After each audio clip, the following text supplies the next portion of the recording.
Good morning. You're watching QTV this morning. What is a beautiful morning without coffee? I don't know. What is a beautiful morning without coffee? Yeah, it will be a bizarre morning. A not so beautiful morning. A not so beautiful morning without a flask of coffee or a mug of coffee. Yeah. You understand? And I thought there was no coffee allowed, so I didn't bring any. Well, I think this one happened accidentally today. They allowed us. That's an interesting one. Mr. Momodu Mboj, if you want, you can pour yourself some coffee. No, but I have tea, not coffee. That's it. And I've got my own coffee. I don't need yours. You don't need mine. It doesn't need it. Mine, you can have tea, coffee mixture, I guess. How can I forget my expensive Armani Exchange wristwatch at home? How could you? How could this you? morning? Really? 16,000 pounds watch. Yes, quite. Yeah, so yeah, so good morning, gentlemen. How are you, Mr. Mboj? I'm all right. Well, I was until you started with your 16,000 pound. Yeah, well, that's the truth. That's the truth. I mean, that's the truth. That's the amount I ordered it for. So. Mr. Adedrame, please don't reveal the secret. I will not. I will not. I shall not. My lips are sealed on that matter. You should be investigating. The other day I am boasting, and I said to Mr. Ade, I got Armani Exchange, and he said to me, come on, I got one at the corner. So, yeah, so Mr. Ade, good morning. Good morning. How are you? Fine. And how have you been? I've been all right. I've been all right. I've seen a picture of you at the GPU Awards. Yes, I was asked to present an award, but also because I like to be difficult, there was an award that was meant to be given. And because the presenter of the award was not there, they said, let's skip it.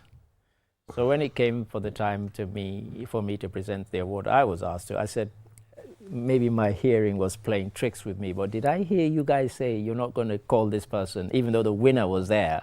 Because the presenter is not important. The winners are the important people on the night. Sometimes even if the winner is not there, they will still call. They will still call and so on. So I said no. I said please remedy that. So after about a couple of more awards, they then made the presentation and called that person rightfully to get their moment in the spotlight, which I thought was scandalous if they hadn't done that really. But all in all, it was a good evening. Ended quite late. I think the ceremony is quite long, you know, started around 7 something and we were still there around 2 a.m.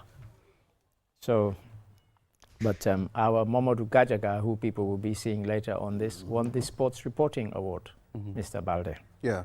So we will take a look at the African Code from the Code, the newspaper review. And Mr. Adedrame will take us through some of the, he will help us review some of the stories. And Dr. Ismaila Cisse, Minister of Information, updates on various sectors of the government of the Gambia, the things that they've been doing. And he was also at the award ceremony. And we will ask the questions as well. He gave the keynote. Yeah. So Momodu Gajaga, GPU Awards, he's one of the winners of the sports reporting category. And, you know, it's definitely a big one, considering how important sports is. And at the same time, how journalists in the Gambia now are focusing more on sport reporting. I mean, we have a lot of sport journalists in the Gambia. It's not now. It's more than, it's now you can see we have more of them. I am violently disagreeing with you. In the days of Yaya Jammeh, because people were scared about reporting about other stuff, a lot of them gravitated to sports because they felt it was a safer option. So it's not now. It's but considering, the situation now, fine. Which situation? Maybe now more are now added to those that reported sports during Yaya Jammeh's time. That's why I said most of the people, because I've seen people that were not sport journalists, now they are venturing into this. Maybe they're too young to be anything and they were still at school. But honestly, if you were to take it by sort of percentage of journalists, sports journalists outstripped all other journalists back in the day. It was by far. No, we were trust me, we are talking about facts. It was bad during Jammeh's time. Yeah. It was really bad to be a journalist and start reporting on issues. Yeah. But it doesn't mean that they were not journalists too. They were journalists. Who said they were not journalists? You said there were more sports journalists now than before. I'm saying categorically that is not the case. Before, there were more people who wanted and they felt it was the safest option to be a sports journalist than any other type of journalist, because almost anything you mentioned, Yahya Jammeh would take offense and think you criticized the education system, he thought you were criticizing him. You criticized the health system, you thought. So people thought it's safer to go into sports reporting. I quite agree with you. Yeah, so I rest my case. Please. Yes, you rest your case in which case? Please. I mean, let's take a look at the African proverb, and I'll give my my senior man the honor to go through it, Mr. Mboj. All right. If you go to sleep, your shop too will sleep. If you go to sleep, your shop too will sleep. Oh, and this is what? Is this a Fuller proverb or something? It must be from probably. They have Fuller shops all over the place. I don't seem to trust Nigerian Does it say Nigeria? Nigeria didn't say anything.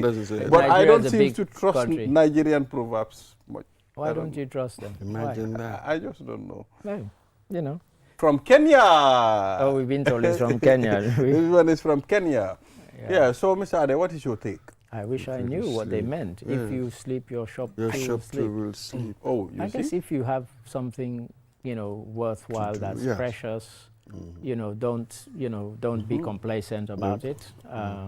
Be alert and make sure that everything is in order.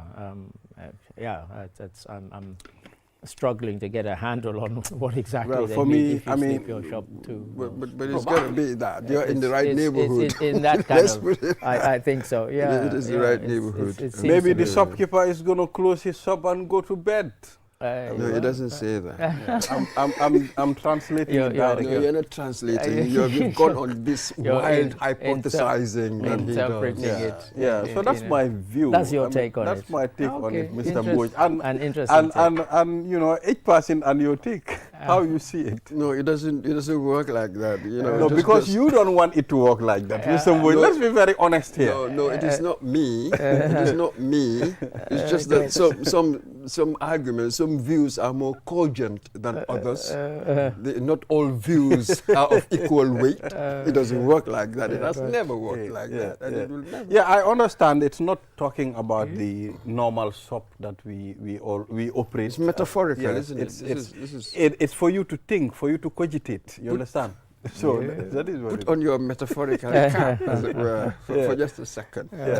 Well, so that's your take, Mr. Mboj? Yeah, very, very similar. Absolutely. It leads straight to that. Whatever I'm doing, whatever I'm responsible for, it's really up to me, as it were. If I lead anything, it's really up to me. When I let my guard down, possibly things will drop. Well, yes, indeed. Yes. It's like, the person who looks after cattle. If you're not alert and you kind of leave the cattle, think, they'll take care of themselves, well, they also have a tendency to wander, and they could wander off, and before you know it, you've lost half or all of your cattle. So it's about a bit being alert about things that are important or precious, I guess. And even in your work. Yeah.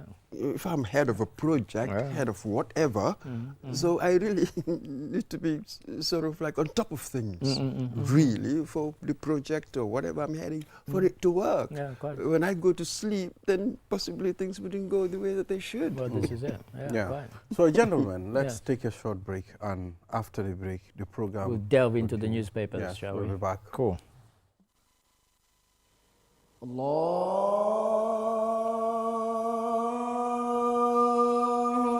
Gila bila radiyallahu anha waɗi noddingol folongol e islam noddingol tawa e diine men on julɓe ɓen noddinte ɗoye ɓe yahude ɓe juula enen fof daroɗen dula goto si tawi ka jogiɗo ma ala fof juula laaɓi 5 e ñallal ngal aji banque limited no welti fi tawede laaɓi 3 oɗo agent compétition fi ɓe dépensamo ɓe ɓeydanamo doole ɗum ɗo ko fi tun hoolagol ko wonɗen kon ha para yiɗa daro fonka ko annduɗa ɗum ɗon woni ko hawti en kon ɗum woni hoolagol ha para noon kadi noddingol fi juulen awa tawe ɗum ɗo joni an kadi ɓeydita heng e sengo ko annduɗa ko ɗum woni noddingol. Waɗu vidéo joni nulda e WhatsApp hara hiɗa nuddina e oɗon number 3373555 ɗo e balɗe 34 lewru December 2025. meɗen jogui himɓe ɓe annduɗa hiɓe jogui gandal ko kamɓe darata te noon kadi min noddoya on ɗo ka QTV fi wawa yiide poɗodiron e ko ɓuura andirede e final on fi wawon yiide on gañike te noon ɓe jonniray ko annduɗa ko ɗum woni certificate ji mbuuɗi kañum kadi e piiji boyi. 2026 National and Competition ko Ajib Bank dépensi ɗum. Ajib Bank yo investment partner.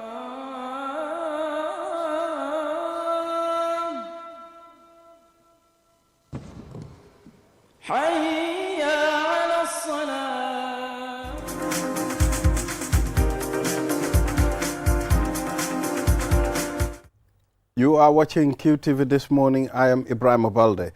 On the proverb someone sent, your business depends on you. If you stop working, it will stop progressing.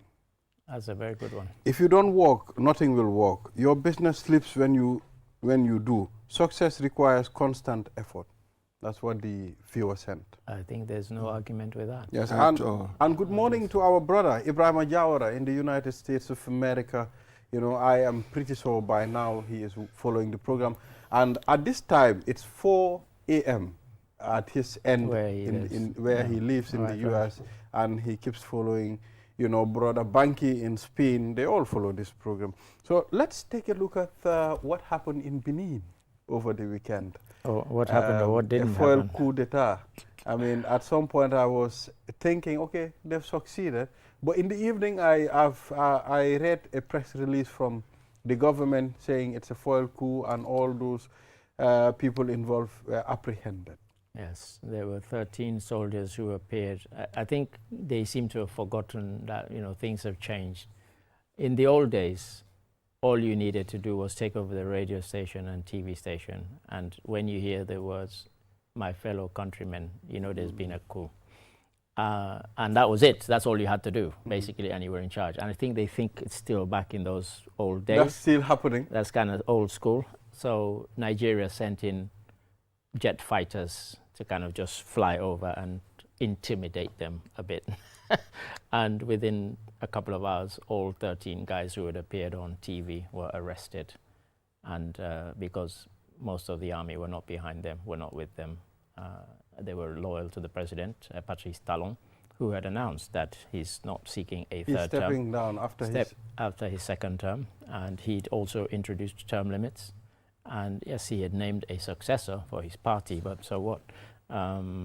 So he's got less than a year to be in office, so I'm not sure what their coup was all about or what they were kind of beefing about. They get the usual rubbish about, you know, they gave themselves some fancy name about Reformation Council, as they always do. But it was swiftly put down. But the weird thing was, I saw lots of Gambians rejoicing on one of the Facebook pages, saying, this is fantastic news. I'm like, what? So I had to put my mouth in there and say, this is nonsense. Why are you celebrating over the attempted coup, was it? Over when they thought it had succeeded. So they were rejoicing. They were rejoicing and saying we need more of this in West Africa. I was horrified, actually. And if any of them are watching, they will know that I responded in the strongest terms. I'm not sure why you're rejoicing. There might be some coups that have led to better things, but not all of them have. And not every person who makes an attempt to take over government is an Ibrahima Traore. So I'm not sure why they were rejoicing. But I then went on to say that apart from Burkina Faso, Mali, Niger, they took over now for almost 4 years. What have they achieved? Nothing. All the things they said were the reasons for them coming into power are still there. They haven't turned back the jihadists. They haven't improved the economy. They've done nothing. So what's the rejoicing for? Total nonsense and stupidity as far as I'm concerned. That's it. Really. And the records do show that really most 99% of coups never really deliver on their promises. Well, really. I think... And their reasons stroke excuses for taking over. For the case of Guinea-Conakry... I had a feeling you were going to say that. It might be a bit different. It might be. Because We have seen since Doumbouya took over, put together Sekou Touré, Lassana Conté, Alpha Condé. The amount of development that happened in Guinea, it didn't happen for the duration of their presidency. You've been watching too much of Exactly. his Propaganda. PR. He's Yes. got one of the slickest PR machines in the whole of Africa. So don't be swayed by it, you know, because that's the narrative that he's putting out. So don't swallow it. It's too early to tell yet whether he has achieved what he's done. He's got his Simandu project, which is going to transform Guinea into a middle-income country, as he says. Let's wait and see it happen, okay, before we start giving him his flowers. I'm talking He hasn't about done anything yet. Let's talk No, about infrastructure. We know, nobody denies that. But, you know, just because you build a bridge or you build a road or you build a railway system, which he's doing, he's now building a railway system that's going the length of Guinea. Let's see it working first. He hasn't even, one wheel has not turned on that yet, and you're already saying big deal. You don't know whether there's going to be maintenance, which we're very rubbish at in Africa and so on. So let's kind of, you know, manage our expectations, keep our there are expectations hopes in that check. are at least clinging into Trust me, that. I subscribe to his YouTube and all his social media handles. He's bigging himself up every day, but I'm not seduced by it. Exactly. What he's doing is impressive, but none of those projects is finished yet. So come on, chill. You know, let's let them finish and let them be operational before we start bigging him up. But you know, he's telling you, I'm transforming Guinea. I'm transforming what? You know, the wealth and that's coming in from the mineral contracts that he's renegotiated is good. That he renegotiated all of them, and the whole process was on TV and it was live and everything else, and he brought them back. You know, he's a military man. They were scared not to come back and negotiate because, you know, what they wanted, iron ore, bauxite. Guinea has more than most countries. These people wanted, particularly the Chinese, and they came back and they renegotiated the contracts, and he dangled them in front of the camera and say, look, I've got a much better deal than even the last contract, which they said was a good deal. So yeah, he's done stuff, but let's kind of temper our. So we've also seen Senegal reduce the price of fuel. I mean, you know, I think that's a very good move as well. Fuel. You know, there's soon to be a kind of major oil-producing country. So I guess, you know, this kind of pointing in the direction. You know, maybe in about 5 years' time, fuel there will be very cheap, and we will benefit from it because we're neighbors. But yeah. That's it, and it doesn't end there. You've just said, you know, that's a very good thing, of course, superficially, and in the surface, it looks very good. But we know that in Senegal now they're going through some fiscal difficulties. Yeah. You see, when you reduce that, you probably have to subsidize them. Yeah, that's They're right. having difficulty with paying students. We covered the story last week in our African News Roundup. Yep. So things are really very, very difficult. So you really do not know what is the long-term effect, what pushed them into this. So we need to have certain details for us to pass the judgment. Student riots with some campuses set on fire. Exactly. It's quite violent stuff we haven't seen here, Well, thankfully. you know, sometimes that's the system for you. I mean, it doesn't work at all angles at times. There are things that, you know, sometimes you try to make it work, others don't work. That's how it works. But, you know, Life cannot be perfect. You were one of the Mr. ones Ade. bigging up PASTEF. They were going to solve everything. Trust me, it doesn't work I like have that. hope in It's PASTEF. always a trade-off. Yeah. In government, it's always a trade-off. So let us talk about our there. problems we have in the Gambia. Do we have Cement problems? crisis hits Still? Gambia for almost 2 weeks. Construction workers complained there's not enough cement. Then people started asking, what is the Jar Oil company doing as far as cement production is concerned? I can remember a few years back, the Cement Importers Association demonstrated to show their frustration over being banned for not bringing in cement into the Gambia, that Jar Oil company can produce the cement that we need in this country. And here we've gone for almost 2 weeks without cement, and as we are speaking now, there is no cement At all? at all, even a bag. Yeah. For 2 weeks, Mr. Adedrame. How likely is that? There's not even a bag. I bet you I'll go around and I'll Well, find. I have seen people that past every day to go and look for cement, and they'll tell them there is no cement. What tends to happen is when it's in short supply, people ramp up the price, and people don't want to pay that price.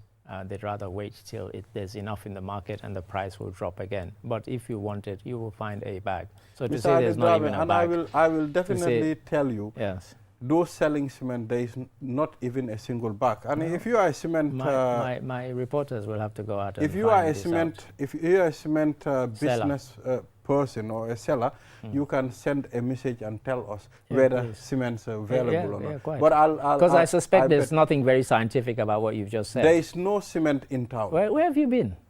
I've been here. No. Where have you been to see for yourself? You're making quite a definitive statement. Well, when I know people that their stores never lack cement. Yes, you understand, and they are big retailers. So in because this those people's stores don't lack cement, there's no cement in and town. I've Mr. Ade, we are on social media every day. We've seen what's happening. Social media is not everything. It's not the world. Just because a lot of people make a lot of noise on social media doesn't make it a fact. Okay. That's just quite two different things. I agree, but for this one, it's the right thing. There is no cement in town. We'll go and so what we do, granted. Yeah. Okay. Let's go. Let's move on to another topic. Really, yeah. So you can send your messages and tell us here, if cement is available. The important thing here was that we've discussed this before about this apparent monopoly. See, the dangers of monopolies. We've always known about that. Yeah. If there are issues around that, maybe this is where we must revisit, as it were, and change things. Yeah, quite. Because every so often we would hear of this shortage of cement. Why is it going on?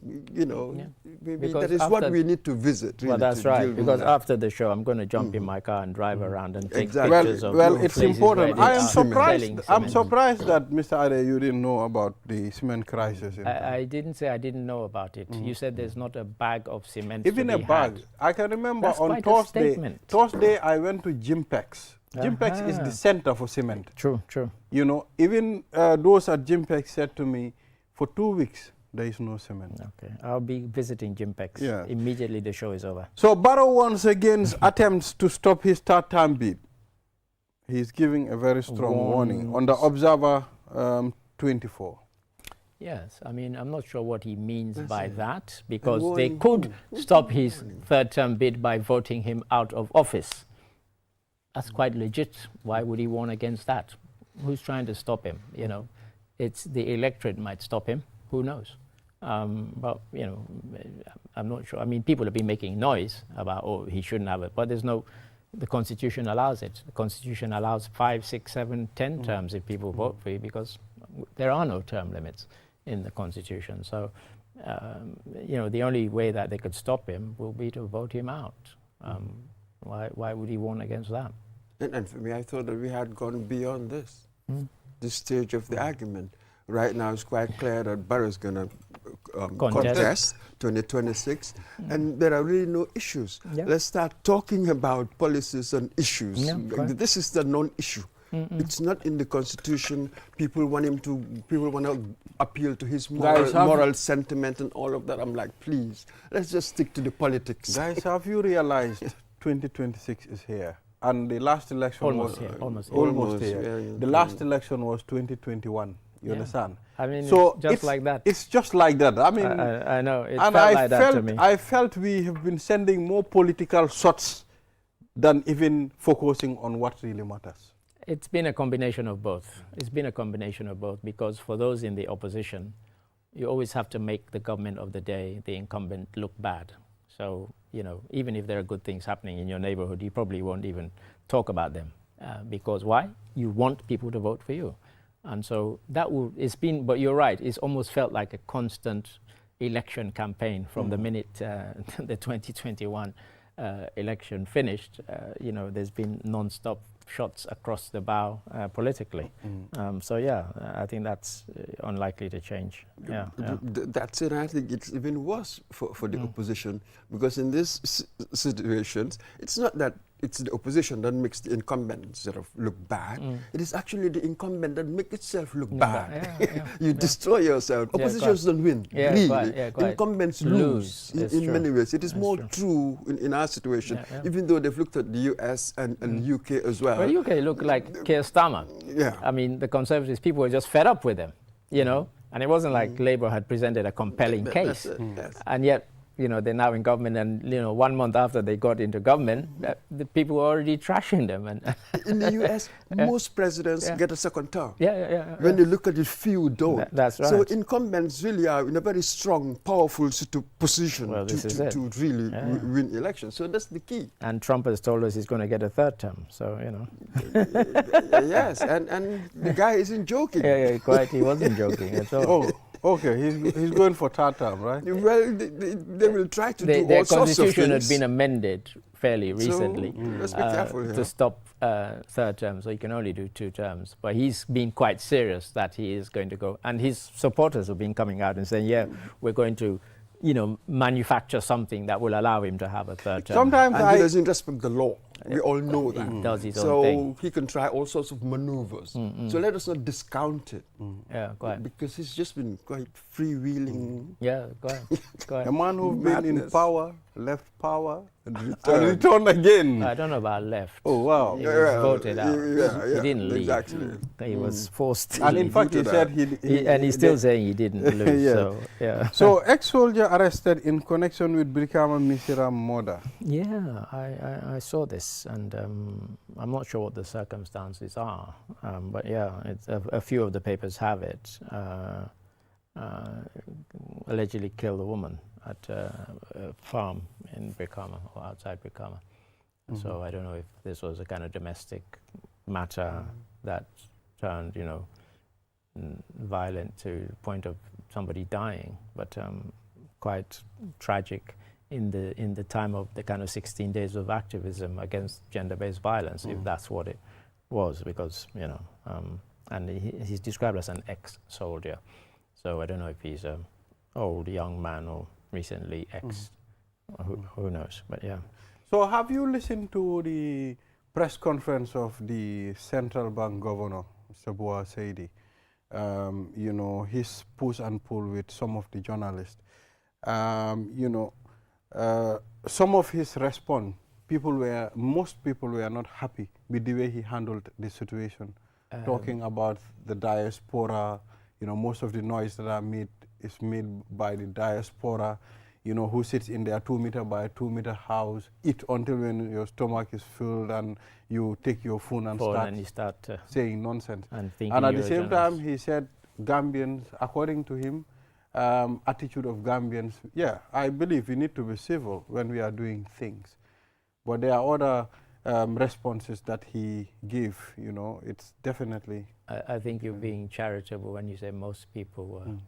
I think everybody was shocked and disappointed by his comments. They were quite extreme. The language was quite intemperate. It's not what people expect. He was there in the media. It was already likely to be recorded and, of course, go viral, which it has done. I'm not sure whether there's going to be any comeback or an apology from him, but it really was quite extreme.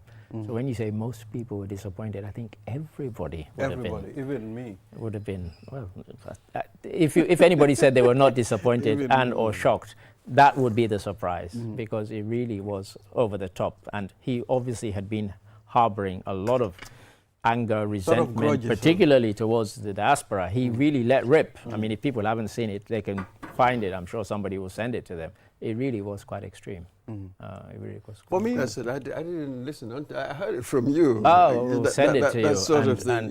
Yes. Then I thought this was a case of a man losing his cool. Yeah, he was just riled by whatever. But a leader, you don't lose your cool. That's what amateurs, this is what kids do. You don't lose your cool. It doesn't matter what.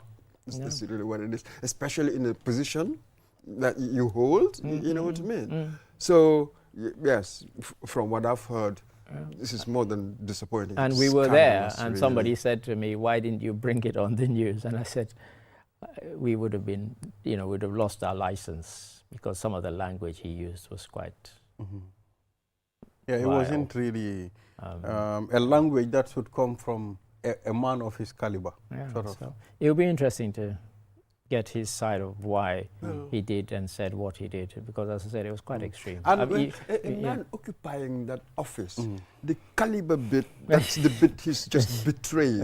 We are not sure about the caliber bit with this sort of reaction. A man in his position, it is about the position, isn't it? The caliber is in the man. And here, I don't think he acquitted himself very well. no, quite.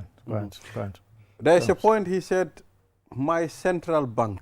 I don't have a problem with that. I mean, I don't have a problem. Although many people said, wow, your central bank, the central bank belongs to you. Exactly. Imagine calling the central bank my central bank. I mean, so government says stranded cement ships will soon be able to access port. We are still on the cement stuff.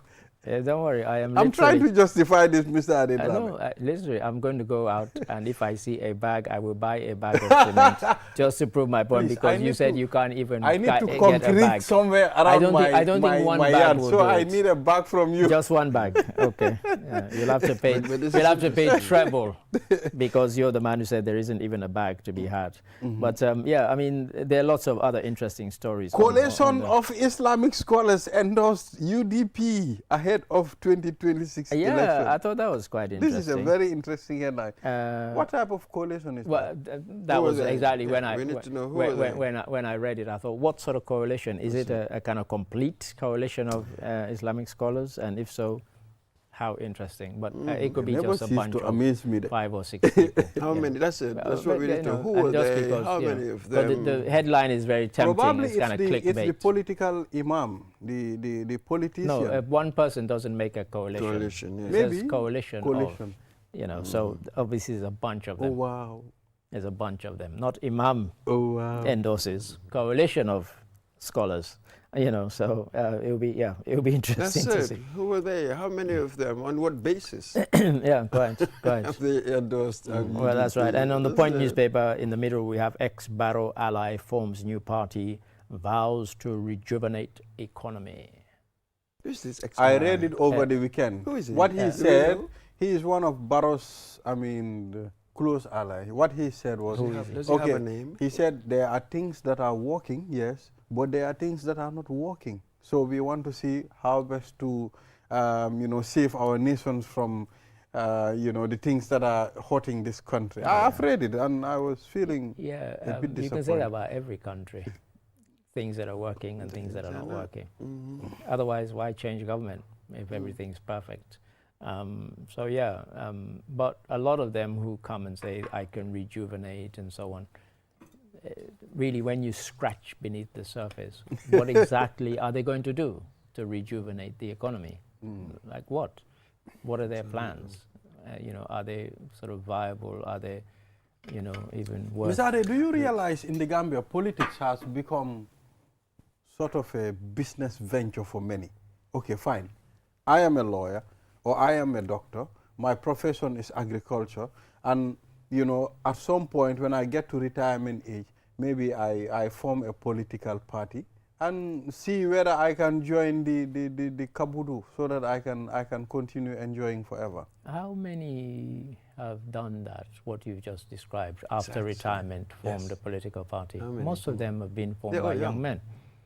Almost all of them. But if you can name one, then that would, but because it's kind of a sweeping statement. Exactly. And I'm not sure I know of any who had reached retirement age and then formed a party to join the Kabudu, as you call it. I don't think that really. Now all you have is career politicians. Bibi Dabo. You think Bibi Dabo is a retired. Enforced retirement. It was during the coup. They had left. Yes. Then he came back and he formed his own party. That's one. How many political parties do we have? 18 at the last count registered, and about 2 more have just registered. So 20. Name another person. Retired. I would have not retired. No, but you said. Yes, I meant. You said retire and then they form. No, he was still working. He's still working. He's still working. No, you don't need He's to. still a young man.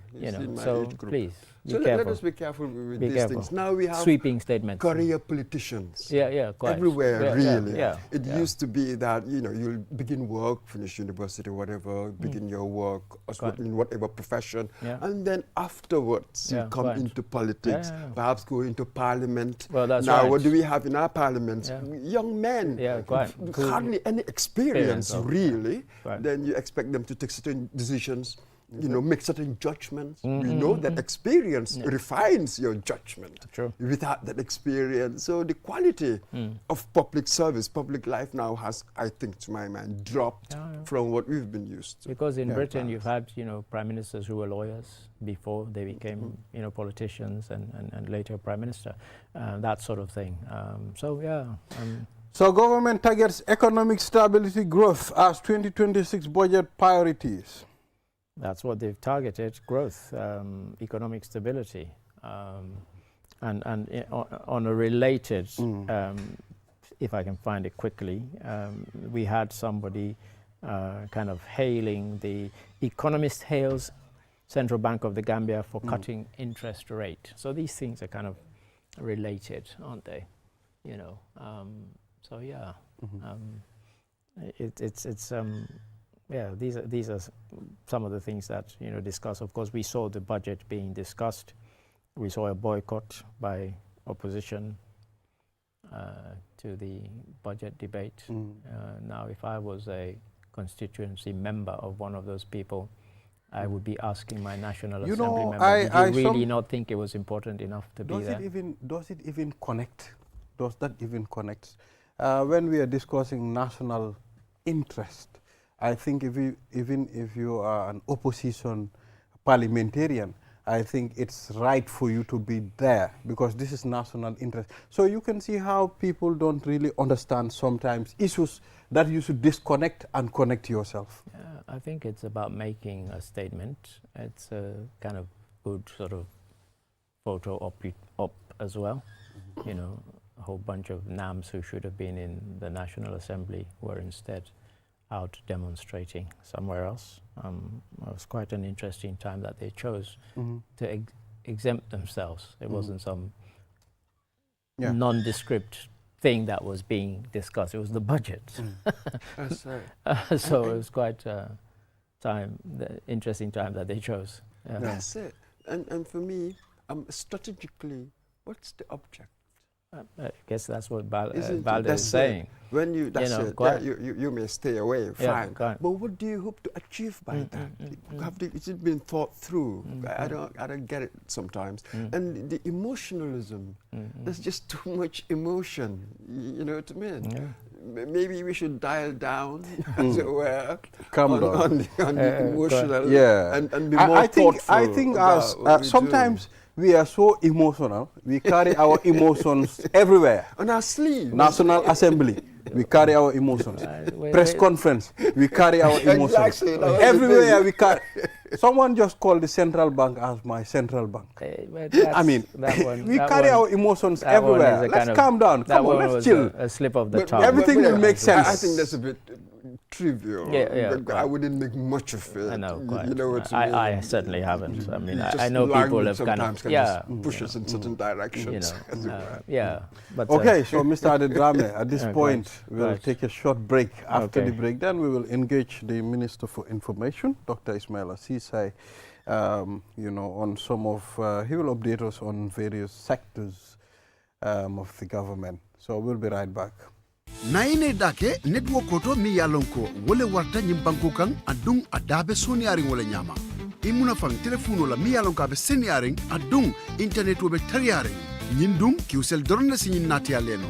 Ibori yela kiusel line ota. Customer care mi suti atima. Bi. Kiusel network ko mi warta network ko beti adung adabe soniaring.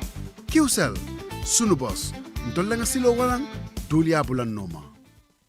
QCell, the fastest growing network in the Gambia, now presents to you the eSIM. QCell's eSIM allows you to electronically scan a code and join the world of digital SIM cards. Customers with physical SIMs can easily switch to the eSIM as well. So rush now and get connected with an eSIM and start using the latest mobile technology with your trusted GSM operator. For more information, call our customer care on 111. QCell, Senior Bus. We innovate, others follow. Terms and conditions apply. Vocal si network bu gëna rëy gëna yombale si réewi Gambia bi fii jëfandikool kool bu set internet bu gaaw li yëpp si njëg bu yomba fii si QCell dawal léegi si suñ customer care bu la gëna jege ñu may la QCell line te doo si fay dara QCell network bu gëna rëy te it gëna yombale si réew mi fii QCell suñu bas ñoo xaali yoon bi ñeneen toppa. These tracks have become my wall, my arena of victory and fear.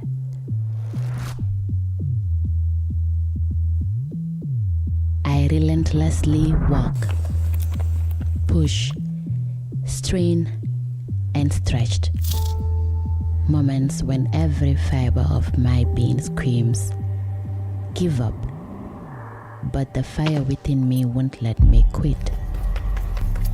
Despite the burning muscles, in this sport, every moment matters. Every second counts. My failures, my dreams, my pain, my triumphs, they propel me forward beyond all limits.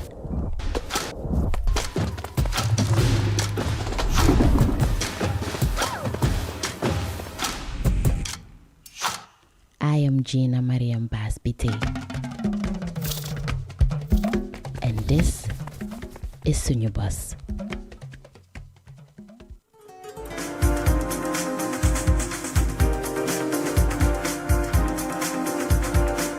This is QTV This Morning. I am Ibrahim Abalde. We are back again. Now let's head straight to the other segment of this program, and we have Dr. Ismail Asise, Minister of Information, Media and Broadcasting Services in the Gambia.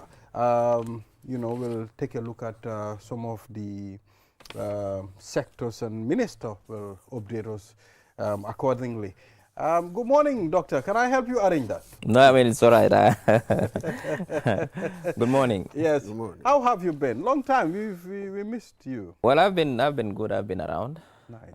Been busy trying to Nice. inform the public, trying to engage in what they call proactive disclosure of information. And so the public is well informed of government activities and programs and initiatives. Yeah. We are seeing it and we are hearing everything. So thank you very much for updating the public. So, Doctor, let's talk about radio station licensing. I mean, it's important for us to know, because I've engaged some radio people that intend to at least apply for radio license. According to them, the licenses are still not released. Well, if you apply, you'll get it, if you fulfill the conditions. Remember, when I took over, there was a moratorium on the issuance of radio licenses across the country, total moratorium. It means that no license will be issued. But when I came after an assessment of the licensing regime, I realized that there was a mismatch on the representation of rural communities in terms of access to quality radio programs. It means that almost 80% of radio stations are based in urban Gambia. Out of the 40-something, both commercial, institutional, and community radios, 80% are based in urban Gambia, serving urban communities. And as a government and as a ministry, with the conviction that every Gambian has a right to access information, which is also guaranteed by the Constitution, we believe that we need to have more radio stations up country.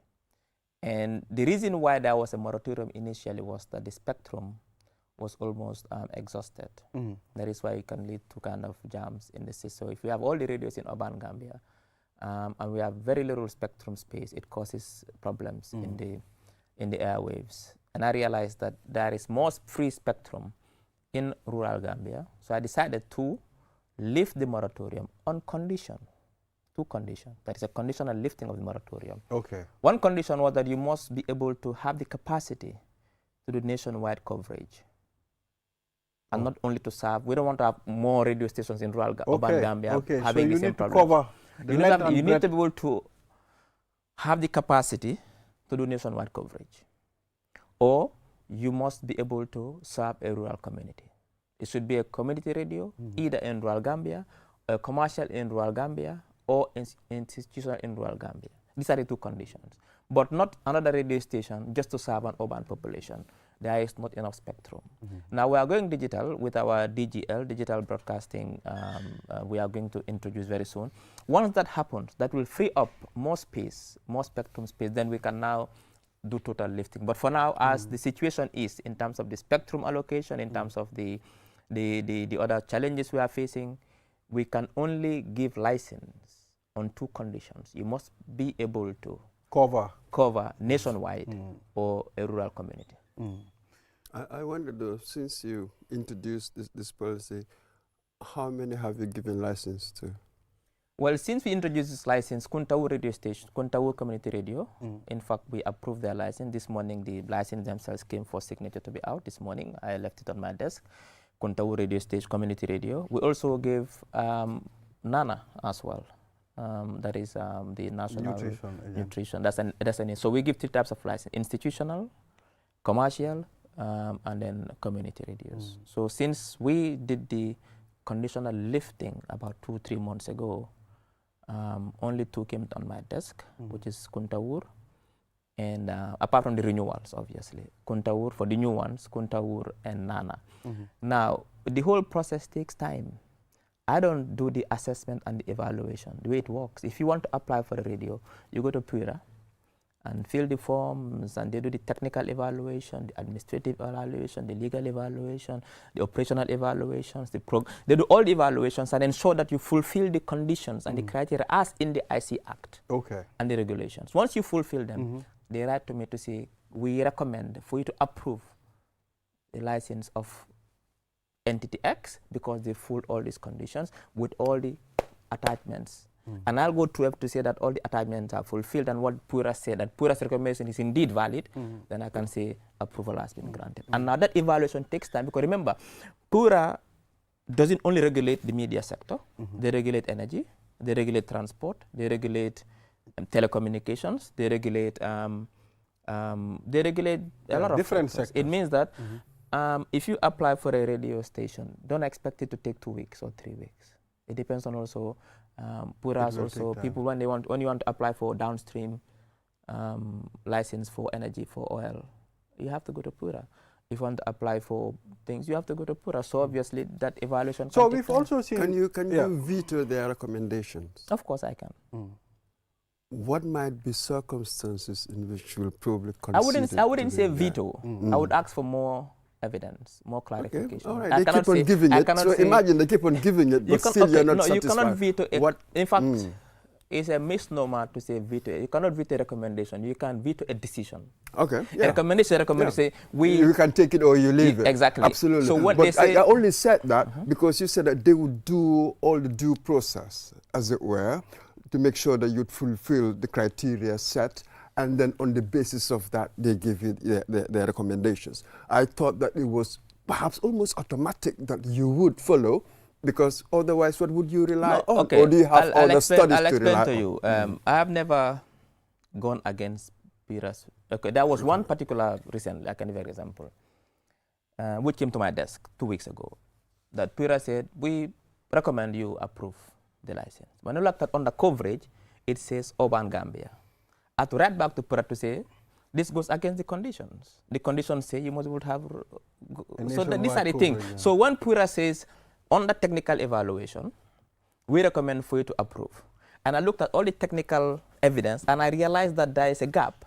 It can go back. I will not say, no, I will not approve. I'll say, there's a gap here, can you rectify? I'll just send it back to them. But I don't normally go against their recommendation. If everything is okay, I approve. But if there's a gap in the evidence provided or the paperwork provided, let's say they say the person has filled all the forms and I write in the form there's a missing, there's a gap. I have to think about it. So it's more of a collaborative, work that you do. When Pura recommends for this thing to be done, then you will also look at it and, put if all the conditions are fulfilled, I have no reason to go against Pura's recommendation. Look at the technical and do the evaluation. Yeah, so let's now, move on. But I normally don't do that, except if there's a gap, which I think is important. It's a fundamental gap. I send it back to them to say, hey, can you provide more evidence on this? Yeah. So let's talk about the governments, I mean, it's 2026 very soon. And, you know, we've seen the government of Adama Barrow, you know, busy, you know, launching different projects, routes. We've seen the Hakalang route not long ago. I mean, we've seen the Meet the People tour, some of the interactions with the communities. And, you know, it's like there's more coming, and there's hope. You know, 2026 will be brighter. And is there any, you know, plan, or can you tell us maybe future priorities for 2026? Well, I think I want us to separate the two, the launching of projects and the Meet the People store. These are not related to elections. These are, for the Meet the People store, it's a constitutional mandate that the president must go around the country at least once every to meet the people. That is one, fulfilling a constitutional mandate. Now with the project, this is a mandate, a political mandate. When I say political mandate, the president was elected on a mandate, a promise he made to the Gambian people. That is why they voted for him. He's fulfilling that mandate by making sure that he provides the basic services for the citizens. The president has always emphasized one thing, and that is his vision for the country. He wants to see a transformed Gambia infrastructurally, lay the foundations for infrastructural development. But also he wants to ensure that every Gambian lives a dignified life by having access to the most basics that gives a quality life. Access to clean water, access to electricity, access to good roads, access to quality healthcare, access to quality education. And also the president believes that every Gambian must be able to fulfill your true potential. All human beings are born with a potential. It depends on the governments and the strategies and programs they put in place so that every Gambian, no matter where you are born in Bantanto or you are born in Bijilo, you are able to fulfill your potential. If a child is born in Sibito and wants to become a football star, the government should be able to put the environment, create the environment so they can come to develop their talents and become a football star. That is the president's vision. That is why the president currently is working, that is his focus. That is investing in these sectors, in education, in healthcare, in electricity. And the investments are paying off. When the president came to power in 2017, only 58% of Gambians had access to electricity. Now we're at 75 to 78, with 90% target end of the year, and by end of next year, universal access to electricity. There are places in this country that never dreamt of having electricity, now have electricity. Water expansion, we just launched the WASIB project, which will provide clean drinking water to over 1 million inhabitants in urban Gambia. We've built schools, over 6,000 classrooms, over 400 schools. We've built hospitals, healthcare centers across the country, including the Far Out 1,500 bed hospital, fully equipped. We've transformed EFSTH, doing surgeries and interventions now that never happened before in this country. We've increased our ambulance stock from 70-something to almost 100-something, I think 60-something recently. So if I get, I'm not sure about those figures, but we've increased, they almost doubled. In terms of healthcare workers, from 2,000 plus to now over 4,000 healthcare workers. In terms of women empowerment, we've invested over $90 million from 2017 to date to support women entrepreneurs, either start their businesses or expand. So all these interventions are geared towards one thing. In terms of the road constructions, we've built over 1,300 kilometers of roads from 2017 to date, compared to 800 kilometers from 1965 to 2017, almost doubling what existed before, both primary and secondary roads. So all these are investment geared towards ensuring Gambians are connected, Gambians have a dignified life, have access to all the basic necessities. Dr. Wright, I mean, people are seeing, everybody is seeing how the infrastructure is changing in the country under the leadership of His Excellency President Adama Barrow. We are not going to deny that. Nobody is going to deny that. Let's take a look at the education sector. Are you considering quality and quantity as well? We can have a lot of schools, but the quality of course, I think the quality, we are doing some reforms currently in the education sector by bringing more digitalization in the education sector, by making sure that we transform the Gambia College into a university so that the trainer of trainers, there's quality of the teachers, because the quality of the teachers has a serious impact on the quality of education. Absolutely. Now, these reforms are taking place. Yes, you could question the quality, but you see, education policy is long term. If you invest today in education, and you do policy interventions, you wouldn't reap the benefits until in 20 to 25 years time. The problems we are facing in the sector in terms of quality that people are talking about, these are interventions, policy, financial, which had gone wrong 15, 20, 25 years ago. We inherited this problem. That is why we realized that there's a gap. We are investing in education. We are building more schools. More children can have access to education. I think before you talk about quality, first is access. And we are expanding access. I went to Bolibana. That was the primary school there could cater for only a few hundred students. When the president built a massive structure, they are now having over 1,000 students. So those who are forced to sit at home and go to school are going to school. With quality, we are working on that. We are doing reforms and we are doing interventions to ensure that quality goes with quantity. Yes, of course, with all these programs, you can't really implement without the budget. That's the curious thing. So, but when we look at the budget, there's so much going to servicing our debt. There's so much going to recurrent costs. And then where we expect to make more money, to generate more revenue, tax, we are told that about 28% of it will come from tax collection. This is what I've read, all these projections. What are the risks? Given an economy that's so dependent, that's so vulnerable to external shocks. We were just talking about the tanks, the cement ship being held, as it were, in the high seas. They can't come. Can you really generate the sort of revenue to carry out all these programs? Well, no government in the world can generate all the revenue. Of course, with the donors and all of them will come in. No, what I'm saying is that no government in the world is able to generate all the revenue it needs to provide everything it needs for its population. Now, Gambia is not a resource-rich country as far as I know. Maybe we need to do more geological studies to establish the resources we have. But for now, we're not benefiting from any high-value resources for this country. We don't have oil for now. We've not established it. We don't have diamonds or gold or platinum or lithium. We don't have all those things now. And when people talk about the current debt stock, I think some people try to misinform the public.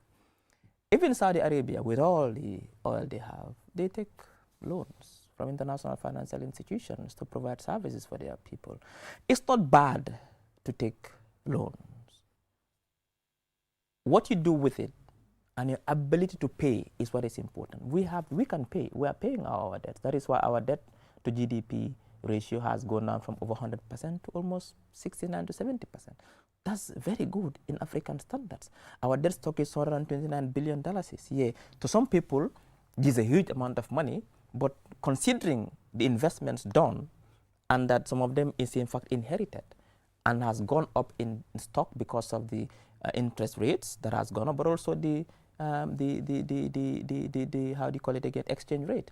If Yajame borrowed money at $40 per dollar, and we are still paying off servicing those debts, and that dollar is $70, $80, the debt stock will go up, obviously. If you take a loan from the bank, and the international financial market, you don't take money in dollars, you take it in dollars. So you pay at the dollar rate. Interest rates have gone up globally. So all countries are vulnerable to economic shocks, and we saw that in the 2008 financial crisis, which brought many governments to their knees. And Gambia is not, we are not insular to the global financial market. So therefore, we are vulnerable as all other countries, but at least we've put systems in place, measures in place to ensure that we are resilient. And I think we see that during the crisis recently, the dollar was the most valued currency in the sub-region compared to the Naira, compared to the Cedi, compared to the Leone, and compared to the Liberian dollar. The CFA did better because the CFA is a multinational currency and is pegged to the euro. Therefore, CFA is able to be more stable than the dollar. But the single currencies like the Naira, the Cedi, the Leone, the dollar did better than them, more stable and more resilient during COVID. We've all seen that. Now, Gambia, it's not bad for us to take loans, but we are investing it in the social sectors. We're investing it in the productive sectors, and these are what they call return on investment. Anybody who borrows money and don't invest it, that's why the problem is. Or you borrow money, you have the ability to pay, that's why we are paying our debts. But that is why there is more confidence in Gambia to give us more debts. And now our policy is we're not taking high interest rate debts. We're taking low concession. But the argument is if you pay more on the debts, then it narrows the fiscal space. You don't spend that much on social services. No, but we are spending much. In fact, if you look at our public finance, the whole is not big, 1% deficit. Best in 5 years. If, for example, there was a problem in us paying it, you'll see a huge deficit, a huge hole in our public finances. The fact that we're having a very low deficit, it means that we're not having problems with paying off. And we're investing. For example, we've invested in this budget $5.9 billion in basic education. We've invested $3.1 billion in healthcare. This excludes, obviously, donor support and other programs that come in these sectors. Look at agriculture. When you look at education, for instance, people have read certain criticisms that because of the arrears that we've got, be it in scholarships and in other areas, the more money you're putting in will be absorbed by trying to redress those areas. No, but education is expensive everywhere. Even you know that, all of us with families, small kids, we know how education, but it's an investment. No education goes wrong, it's an investment. If you want to build a highly skilled society that can attract FDI, you must educate your population. So therefore, and we've invested a lot. We're giving scholarships to over 3,000 students at the university. We're investing in vocational training in Demban, in Kanila, in Wasu, in Pachar, in Tujereng. Some of them are multi-purpose, some of them are specialized institutions. We're investing to ensure that, look, go to USET. I took a drive there yesterday, state-of-the-art building to train Gambian engineers, homegrown. Look at the University of Gambia at Faraba. All these are investments in higher education, investments in basic education, expanding access to education, investing $5.9 billion of the budget. We invested $3.1 billion in healthcare and $1.8 billion in agriculture. This excludes other donor support that we get in these sectors. It means that we are investing a lot in these sectors, investments that never happened before. Oh, absolutely. We've seen situations where one invests. It's a matter of once you invest, how would you manage it? Would we see the right outcomes? Of course, these come in the future, but this has always been our worry. You would hear so much investment in this, investment in that, investment in all sorts of things. But again, when you look, you never really see the outcomes, as if people do not feel it. So it is this disconnect. Yes, but the thing is that there was lack of confidence in this country for many years. You know that investor confidence, even citizens didn't have the confidence to even invest in their own countries before. And we've seen how citizens now have confidence. We've seen the buildings sprouting up. We've seen businesses expanding in this country like never before. So when citizens are free and have confidence in the markets and invest in businesses, in entrepreneurship, in training, when foreign entities have confidence in the country in terms of their legal systems, in terms of their corruption perception index, they come to invest in the Gambia. We've seen Gambia expanding now, I said. You see, that is the tragedy with governance, if I may use that word, that the bad investments or lack thereof of a particular government, or the bad policies of a particular government, is the next government that takes the blame for it, because it's the one that inherits it. The good investments of a particular government and the good policies is the next government that takes the credit for it. That's how it works, obviously. Yeah. And we've already started, and this is a unique situation for us. For the first time in our history, not in our history, but for many, many years, since the junta came to power in '94, now is the time that we're investing more in these sectors. The investments we have done, for example, in water infrastructure, in energy, in the grid, it never happened before. They were all outdated. You remember, we're all here. Before electricity was a problem in this country, we've invested in modernizing our grid. We're investing in water infrastructure. We're investing in schools. The previous two governments built cumulatively 800 kilometers of roads since 65 to 27. We have built 1,400 plus in less than 8 years, and we are even commissioning more. By the end of the year, we'll be 2,000 kilometers of both primary and secondary roads. These are huge investments. Look at the Battle Harding Highway. What has it changed? People might take it for granted. It has reduced traffic congestion. It has reduced wear and tear, so you pay less to service your vehicle. It has reduced dust and bad pollution in the area. It has increased traffic time. It has promoted tourism. It has promoted trade. It's a big investment with a serious return on investment within 5 to 10 years. That is why most of these roads, in fact, they are toll roads in other countries. You pay to use it because these are investments. In what areas is the government not doing well? Well, every government has challenges. And I cannot say in this particular area. What is happening in the Gambia today is what I call explosive development. Gambians are not patient, and that's not only Gambians. Gambians want things they want today. Gambians are not waiting for tomorrow. You cannot tell them tomorrow I'll provide it. They want it today. Gambians are asking for electricity today. Otherwise, they'll come out in the streets. They're asking for water today. They're asking for schools today. They're asking for electricity today. They're asking for good roads today. When I go to the radio, people call, they want these things today. We don't build a country in one day. Rome was not built in one day. Even God, when he was creating the universe, he didn't do it in one day. These things take time. And what is happening now is that explosive development, every sector, women empowerment, over $90 million is to promote young women entrepreneurs, youth empowerment. Gambian youth wants job, they want skills, they want training today, they want to get a job today.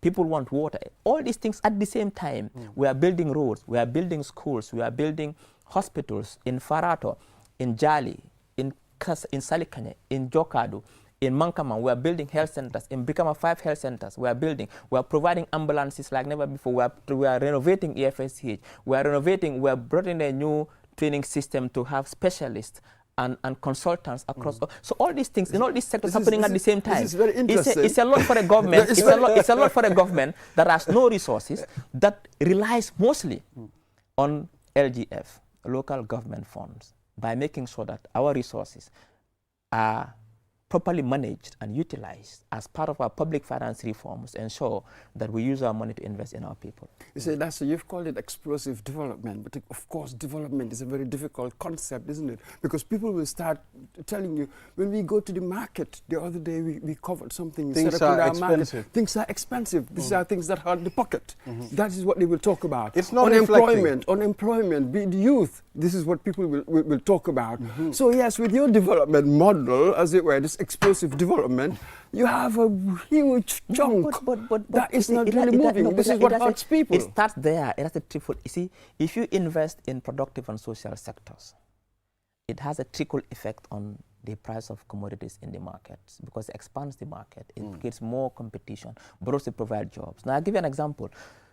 Nobody can tell me in the Gambia today that prices are skyrocketing. In fact, we stabilize the price. In head-to-head inflation, what that means is that from September last year to September this year, it has from 17% to 7%. Head-to-head inflation has gone down to 7%.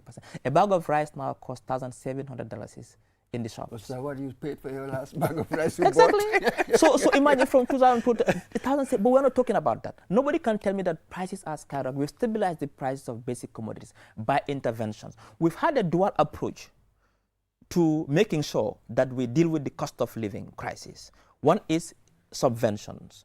What we've done is that we've subvented the fuel prices. What you buy in the pump, it's not what the real price should be. We are doing subvention. We are subventing agriculture. We're also subventing electricity as well. But also we've increased salaries 3 times in 6 years, recently by 110% almost, so that we have more money in your wallet. So you can spend more, give you more room to spend and spend on your family. Now, jobs, nobody can tell me the rate of unemployment in this country. The figures are not very clear, because not working doesn't mean you're unemployed. Someone who's unemployed is someone who is ready to get into the job market and is constantly looking for a job. But most Gambian youths are not looking for a job. What do you mean by not working doesn't mean you are not unemployed? The technical definition of unemployment means that you should be constantly looking for a job in the past 2-3 weeks and are ready to get into the job market. Now, someone who's sitting at home not looking for a job, not ready to work, he has other ambition. That person is not unemployed in the technical meaning of the definition. So that person is not working. Not looking for a job. So it's not unemployed. And today we've created a system whereby today most Gambians are there are so much employment opportunities in this country, from construction to tech to satellite installation. You name it. Fintech is growing in this country. I've seen young people in this country who are making, in fact, today not even forget about Gambians, Burkinabés, Liberians, Sierra Leoneans, Guineans. Ghanaians are coming into this country in droves, Sierra Leoneans, and they are working in this country and they're making it. When we look at the construction sector, some would tell you, these people are coming because Gambians are not going in it. That's what I'm talking about. Like I said, what a government can do, it's not to go and meet you in your house and take your hand and take you to the workplace. What any government can do, and that's what we are doing, is to provide the opportunities for you to build your skills so you can go and get a job. is to create an environment so companies can come, investment can come, our companies open, you go look for it. That is what we've done as a government. We've opened up the country. FDI has increased has in fact quadrupled in the recent years. We are building their skills. Many young people, we are supporting them with agriculture. You remember the Roots projects in agriculture, young entrepreneurs, young farmers. We are giving grants to young people. It's for young people now to take the opportunity. But if you have a young man who thinks that he can only make it if he goes to Europe and is not interested in anything that the Gambia has to offer, you cannot convince that young man or that young woman to go and look for a job. What we are doing as a country is what any country can do. Provide opportunities for training, expand the markets, provide job opportunities so young people can work in this country. What happened to the 150,000 employment? How much have you got it now? It is my belief that we've exceeded that target. Just that the data, you see, some of the problems we have is the access to data. But today, that's why I said that anecdotal evidence suggests that we might have reached it. Because let's look at my sector alone, the broadcasting sector. How many employment have we created in the broadcasting sector since the coming of this government? When I was at the GPU Awards, I could not even put my paper to read on the podium because we have about almost 10 to 15 different mics of different media houses. Before, it was only one, which was GRTS. All these media houses are employing young people. My sector alone, let's look at the agricultural sector. Let's look at the fintech sector, the tech sector. How many jobs it is employing. Let's look at the YEB project. So if you collect all this data, if you go to the banks and ask them how many new companies have been created in the past 5-7 years, how many new accounts have been opened in the past 5 years. If you go to Social Security, if you collect all this data and analyze, you'll realize that the opportunities we have created, and when the government, see, people misunderstand when we say we're going to, it means government is not going to employ all these 150. What it says is that we create the environment so that job opportunities are available and young people can get to work. If you look at the agricultural sector and all its value chain. But you haven't used any data. We're working on Anecdote it. The is Minister not of Trade, data. no, that's why I said that. The Minister of Trade is working on a matrix to get this data. And we'll be able to share this data with the public as soon as possible. What I can tell you is that if you look at the agricultural sector with all its value chain, the tourism sector and all its value chain, my sectors, all these sectors and all, the tech sector and all their value chains, believe me, we've provided more employment. More than 150,000. It's nothing. Doctor, let's talk about the groundnut trade season this year. I mean, how is the government preparing? Because we've seen the government is setting aside $2 billion for the groundnut season this year. Yes, I think we are very prepared. And in fact, this time there will be digital payment systems. Farmers there'll be no more credits. They'll get their money instantly through digital payment wallets. That's very progressive. We are trying to digitalize the sector. The price remains at $38,000 per ton, which is averagely any better in the sub-region. Obviously, it's good. It's a good price. It's a subvented price because we sell it. The world market price is $20,000. We are buying it at 38. It means that difference of 18,000 is paid for by the government to support farmers. Fertilizer will be provided as well. Recently, we received almost 45, if I'm not mistaken, $45 million from, I think it's the World Bank, correct me if I'm wrong, to invest in agriculture as well and climate resilience as well. So in that sector, we are really doing well in agriculture. Yeah, so Mr. Momodu Mbodj, we've also heard the president talking about people should be careful of talking about his third-term bid on the paper. I mean, for me, it's not a debate. I mean, some things should not be a debate. The president has a constitutional right to run for as much as he wants to, and nobody can stop that. For me, that is, I think, let us not have what they call, that's what they call misplaced priorities. Let us not have misplaced debates. A misplaced debate is who should be in the ballot box and who should not be. That is for the IEC to decide in line with the laws of this country. What the debate should be right now as we head to 2026 elections is two questions, two fundamental questions. Who should govern this country after 2026 December, and why should we vote for that person? That should be the debate. And I think by all indications, the president has proven to be the one with the safer hand who can provide the stability and certainty a country needs to consolidate its democracy, and also with the development, the explosive development again that is providing the most basic services to the people, fulfilling his mandate and all the promises he's made in 2021 elections. I think Gambians will be happy retain him at Marina Parade. You've called him a safer hand. I wonder, safer than whom? That all the others that are available. I mean, fortunately or unfortunately, we have an opposition which is in disarray, an opposition that is not providing an alternative to the existing governance structure, an opposition that is not ready to govern, an opposition that doesn't understand what they want to do and how they want to govern. Therefore, it would be the biggest mistake in modern Gambian politics to give any one of these opposition figures the country to govern. For now, as we speak, the president is the safe bet for us. He will be the one who can provide the stability we need and the certainty we need to ensure this country is on course, on the same trajectory towards total transformation. And let's just ignore the legal aspects. Term doesn't exist. We don't have stuff like that. But you know, generally, we are against third terms, isn't it? This is what we talk about. So the moral argument is this: he's already done 2. Even though legally he can go for a third term if he wants, but from that moral standpoint, he says, no, I wouldn't. I'll tell you 2 Why things. not? There are 2 things in a polity. One is the law, which is fixed. You don't take the law into your own hands. Law is not emotions. It's not what you want. It's not an opinion. 2 is our opinions. The issue of he should go is an opinion. You don't want third term. I want third term. I don't, perhaps, I'm not saying I'm saying there are people who don't believe in third term. UK, there is no term limit in the UK, in Germany, in Sweden, in Denmark. Most EU countries don't have term limit. Term limit is not a prerequisite for development of good governance or the promotion of the rule of law. And it's an opinion. There are people where their opinion is they don't want a third term. There are those who think that it doesn't matter for them. That's an opinion. On point of law, the president has a right to contest for as much as he wants, except that law has changed. Nothing can change that. On the other issue, it's a matter of opinion. That's it. But he also has a choice. If he wanted, he could have said, no, I wouldn't stand. But that's the president's choice. But this is it. So the aspect, the element of choice also exists. Yeah, but that's his choice. Whether you want to take it or not. That's what I'm talking about. But as long as his choice does not break the law, that's fine. Nobody has anything to say. It's his choice. It's his choice to say, you know what, I'm not contesting. It is also equally his choice to say, I will contest again and again and again. And nobody can do anything about it because he's not breaking the law.